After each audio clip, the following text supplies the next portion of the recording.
भूख। कहते हैं भूख इंसान को वो सब करने पर मजबूर कर देती है जो वो सपने में भी नहीं सोच सकता। भूख मर्यादा तोड़ देती है, भूख उसूल तोड़ देती है। लेकिन अगर आपके सामने खाना रखा हो, गर्म ताजी रोटी रखी हो और आप जानते हो कि उस रोटी का एक निवाला आपकी भूख तो मिटा देगा लेकिन आपकी आत्मा को हमेशा के लिए मार देगा, तो आप क्या चुनेंगे, मौत या वो निवाला? 11 जुलाई 1301, रणथंभौर। ये कोई साधारण रात नहीं थी, ये इतिहास की वो रात थी जब एक राजा के वफादार रसोइयों ने आटा नहीं बल्कि पाप पीसा था। उस रात रणथंभौर के हजारों सैनिकों की थाली में जो परोसा गया वो गेहूं नहीं था, वो था गायों की हड्डियों का चूरा। अलाउद्दीन खिलजी, वो सुल्तान जो सिकंदर सानी यानी दूसरा सिकंदर बनना चाहता था, वो रणथंभौर की इन काली पहाड़ियों के नीचे 6 महीने से अपनी एड़ियां रगड़ रहा था। उसने सुरंगें खुदवाई, उसने मगरबी यानी कैटपुल्ट से पत्थरों की बारिश की, उसने बारूद का इस्तेमाल किया। लेकिन हम्मीरदेव चौहान का यह किला अभेद्य था। इस किले को बाहर से तोड़ना नामुमकिन था। खिलजी की लाखों की फौज और उसकी तलवारें रणथंभौर के पत्थरों के आगे बेकार थीं। जब लोहे से लोहा नहीं कटा, तब खिलजी ने वो हथियार निकाला जो कायरों का सबसे पसंदीदा हथियार होता है, bio warfare mixed with black magic, काला जादू और जैविक युद्ध का मिश्रण। उसे पता था कि राजपूत मर सकते हैं लेकिन अपना धर्म नहीं छोड़ सकते, इसलिए उसने उनकी गर्दन पर वार नहीं किया, उसने उनकी आस्था, उनके फेथ पर वार किया।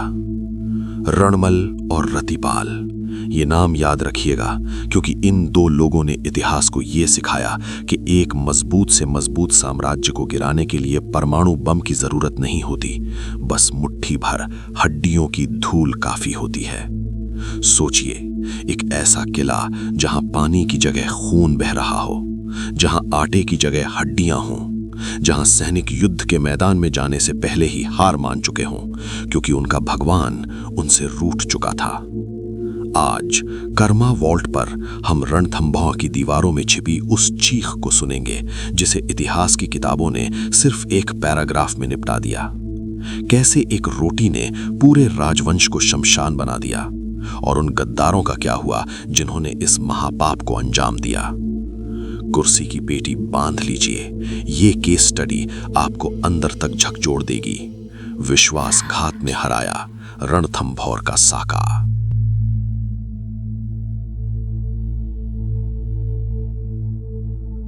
सन 1301 ईस्वी, दिल्ली में अलाउद्दीन खिलजी की सल्तनत का सूरज चढ़ रहा था। लेकिन राजपूताना में एक पहाड़ ऐसा था जो उसकी परछाई से भी नहीं डरता था, रणथंभौर। ये किला कोई साधारण इमारत नहीं थी, ये पहाड़ियों के बीच ऐसे छिपा था कि दुश्मन को मीलों दूर से दिखाई ही नहीं देता था, लेकिन किले की बुर्जों से दुश्मन की हर हरकत साफ दिखती थी। यहाँ राज था चौहान वंश के महाराजा हम्मीरदेव का, पृथ्वीराज चौहान के वंशज। इतिहास गवाह है कि हम्मीरदेव के पास अलाउद्दीन जितनी बड़ी सेना नहीं थी, लेकिन उनके पास एक ऐसी चीज थी जो सुल्तान के पास नहीं थी, हठ, ऑब्स्टिनेसी, रिजॉल्व। इस युद्ध की शुरुआत किसी जमीन के टुकड़े के लिए नहीं हुई थी, ये युद्ध उसूलों का था। अलाउद्दीन खिलजी के बागी मंगोल सेनापति मोहम्मद शाह ने खिलजी के खजाने को लूटा और जान बचाने के लिए हम्मीरदेव की शरण ली। खिलजी ने संदेश भिजवाया, मेरे बागी को मुझे सौंप दो वरना रणथंभौर को राख कर दूंगा। राजनीति कहती थी कि एक भगोड़े के लिए सल्तनत से पंगा लेना मूर्खता है, लेकिन क्षत्रिय धर्म कहता था शरण में आए हुए की रक्षा करना ही परम कर्तव्य है, चाहे प्राण ही क्यों ना चले जाएं। हम्मीरदेव ने इतिहास का सबसे प्रसिद्ध जवाब दिया, सिंह सवन सतपुरुष वचन, कदली फले एक बार, तिरिया तेल हम्मीर हठ चढ़े न दूजी बार। अर्थात शेर, सतपुरुष और हम्मीर का हठ एक बार ठान लिया तो वो पलटते नहीं। खिलजी ने अपने दो सबसे खूंखार जनरलों को भेजा, उलूग खान और नुसरत खान। उन्हें लगा रणथंभौर चुटकियों में जीत लेंगे। उन्होंने किले का घेराव किया और पत्थरों की बारिश शुरू की, लेकिन हम्मीर देव की तैयारी जबरदस्त थी। किले के अंदर से ढेकली यंत्रों से पत्थरों का जवाब पत्थरों से दिया गया। तभी एक ऐतिहासिक घटना घटी। किले से दागा गया एक विशाल पत्थर सीधा खिलजी के मुख्य सेनापति नुसरत खान पर आ गिरा। नुसरत खान, जो खिलजी का दाहिना हाथ था, वहीं ढेर हो गया। ये खिलजी के लिए सिर्फ हार नहीं थी, ये एक तमाचा था। दिल्ली की सेना में भगदड़ मच गई, सैनिक भागने लगे। अपने सेनापति की मौत और अपनी बेइज्जती ने खिलजी को पागल कर दिया। वो खुद दिल्ली से एक विशाल सेना लेकर रणथंभौर आ धमका। उसने किले को चारों तरफ से ऐसे घेर लिया जैसे अजगर शिकार को जकड़ता है। उसने पाशीब बनवाए ताकि दीवार तक चढ़ सके। उसने जंगलों को कटवा दिया, लेकिन रणथंभौर अडिग खड़ा रहा। 1 महीना, 2 महीने, 3 महीने, सर्दी बीती, गर्मी आई, मानसून आ गया, लेकिन हम्मीर देव का फाटक नहीं खुला। अमीर खुसरो, जो इस युद्ध में खिलजी के साथ था, लिखता है कि सुल्तान की सेना ऊब चुकी थी, बीमारियां फैल रही थीं और हार सामने दिख रही थी। अलाउद्दीन खिलजी एक बेहतरीन योद्धा था, लेकिन उससे भी बड़ा मनोवैज्ञानिक था। वो समझ गया था कि हम्मीर को तलवार से हराना नामुमकिन है। इस शेर का शिकार करने के लिए जाल बिछाना पड़ेगा। जब युद्ध मैदान में नहीं जीता जाता, तो वो ईमान के बाजार में जीता जाता है। अलाउद्दीन खिलजी ने अपनी तलवार म्यान में रख दी और अपनी थैली का मुंह खोल दिया। उसने हम्मीर के 2 सबसे भरोसेमंद सेनापतियों रणमल और रतिपाल को निशाना बनाया। यहीं से वो अध्याय शुरू हुआ जिसने शौर्य की गाथा को त्रासदी में बदल दिया। क्योंकि रणथंभौर की दीवारें पत्थर की थीं, लेकिन उसके पहरेदारों का ईमान कांच का था।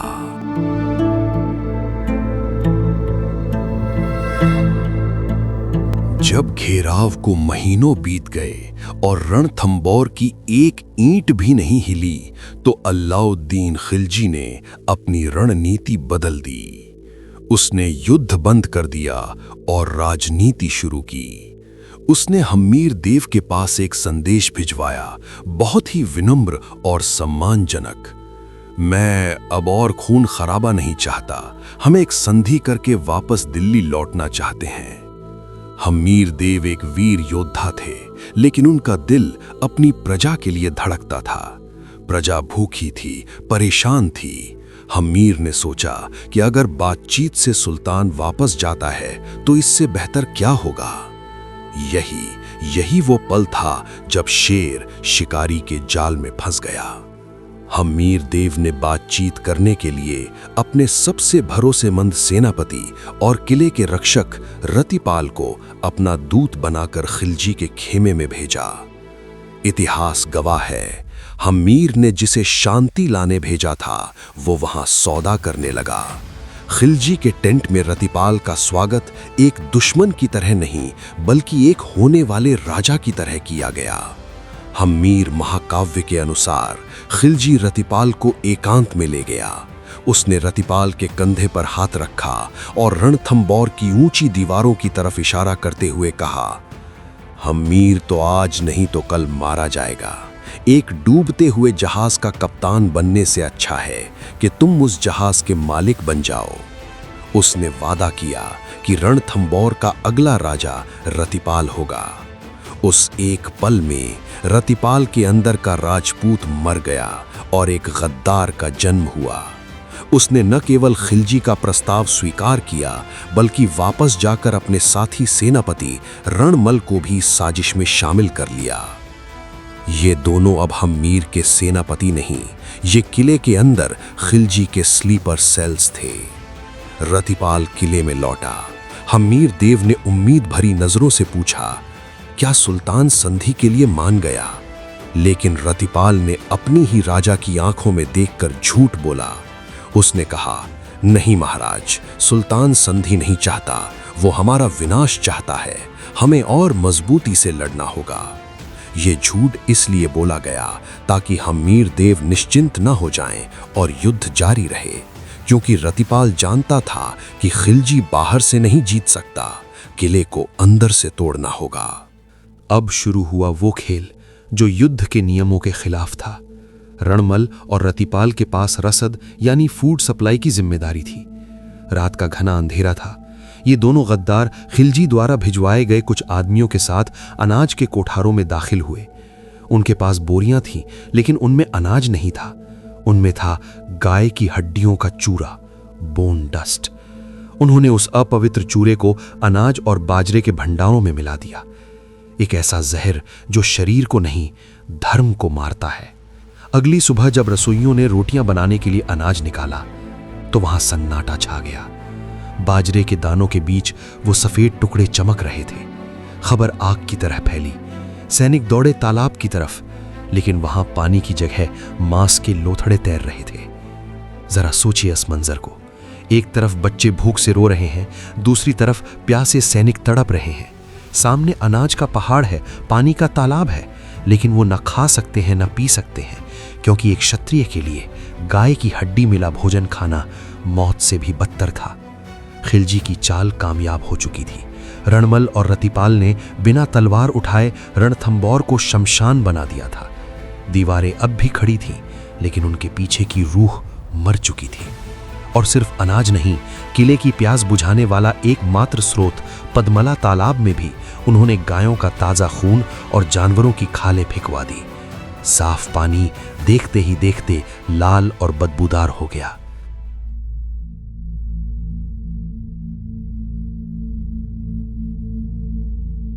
ये खिलजी की सबसे क्रूर चाल थी। उसने राजपूतों को शारीरिक रूप से नहीं, आध्यात्मिक रूप से मार दिया था। किले के अंदर अब सैनिक नहीं, जिंदा लाशें चल रही थीं। हम मीरदेव ने जब ये देखा तो उनकी आंखों में आंसू नहीं, खून उतर आया। वो समझ गए कि अब जीने का कोई रास्ता नहीं बचा है। गद्दारों ने पानी और अन्न सब छीन लिया है। फैसला हो चुका था, शाका और जौहर। लेकिन नियति देखिए, रणथंबोर के नसीब में सम्मानजनक अग्नि भी नहीं थी। घेराव इतना लंबा चला था कि जौहर की ज्वाला जलाने के लिए सूखी लकड़ियां और घी खत्म हो चुके थे। तो रानियों ने फैसला किया, वो अग्नि में नहीं, जल में समाएंगी। उसी पद्मला तालाब में जिसे अपवित्र करने की कोशिश की गई थी, उसे वो अपने बलिदान से पवित्र करेंगी। तारीख 11 जुलाई 1301। रानी रंगा देवी और उनकी युवा पुत्री देवल दे। उन्होंने अपने भारी राजपूती पोशाक पहने, माथे पर सिंदूर लगाया। कोई रो नहीं रहा था, कोई चीख नहीं रहा था। एक अजीब सी डरावनी शांति थी। एक एक करके हजारों वीरांगनाएं उस गहरे तालाब में कूदने लगीं। पानी का स्तर बढ़ने लगा, पानी से नहीं, शरीरों से। सोचिए उस मंजर को। जो तालाब कल तक प्यास बुझाता था, आज वो एक गीली कब्र बन चुका था। महल सूना हो गया। बच्चों की किलकारियां हमेशा के लिए खामोश हो गईं। महल के अंदर मौत का सन्नाटा था, लेकिन बाहर तूफान आने वाला था। हम मीरदेव और उनके बचे कुचे सैनिकों ने केसरिया बाना धारण किया। उन्होंने अपने गले में तुलसी की माला पहनी।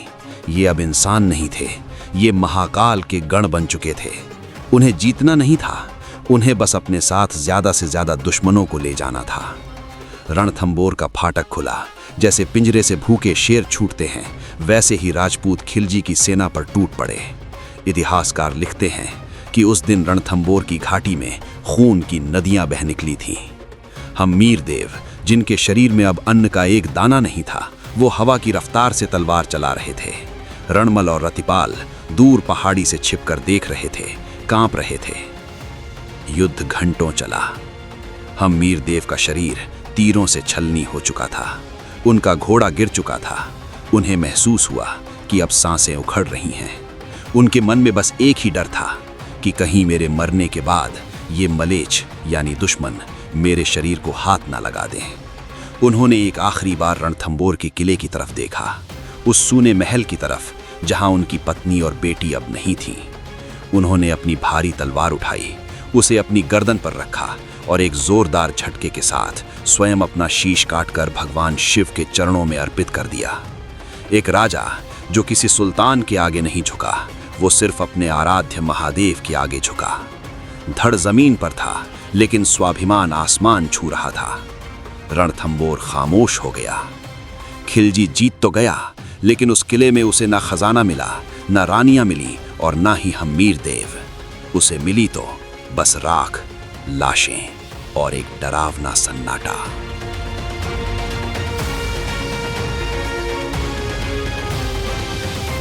रणथंभौर शांत हो गया। खिलजी का झंडा किले पर फहराया गया। अब बारी थी हिसाब की। रणमल और रतिपाल दोनों खिलजी के दरबार में पहुंचे। उनकी आंखों में चमक थी। उन्हें लगा अब वो रणथंभौर के राजा बनेंगे। उन्होंने खिलजी को सलाम किया और अपने इनाम का इंतजार करने लगे। खिलजी ने उनकी तरफ देखा और मुस्कुराया, लेकिन वो मुस्कान इनाम की नहीं, मौत की थी। खिलजी ने कहा, तुमने अपने उस राजा के साथ गद्दारी की जिसने तुम्हें बेटा मानकर पाला था। तुमने अपने धर्म को, अपनी गाय को नहीं छोड़ा, तो तुम मेरे और मेरे इस्लाम के वफादार कैसे हो सकते हो? खिलजी का इशारा हुआ और उसी वक्त रणमल और रतिपाल के सिर धड़ से अलग कर दिए गए। उनके शरीर को उसी जंगल में फेंक दिया गया जहां न उन्हें कफन मिला न जमीन। दोस्तों, इतिहास हमें बताता है कि रणथंभौर क्यों हारा, लेकिन कर्मा वॉल्ट आपको बताता है कि रणथंभौर वास्तव में कभी नहीं हारा। हारे तो वो थे जिन्होंने अनाज में हड्डियां मिलाई, क्योंकि आज 700 साल बाद भी हम्मीर देव को देवता की तरह पूजा जाता है और रणमल रतिपाल का नाम गद्दारी का पर्यायवाची बन गया है। विश्वासघात की उम्र छोटी होती है, लेकिन कलंक अमर होता है। आज की गलती, कल की बर्बादी। अगर इस काले सच ने आपको विचलित किया हो तो वीडियो को लाइक करें और कमेंट में जय हम्मीर लिखें। मिलते हैं अगली केस स्टडी में। जय हिंद।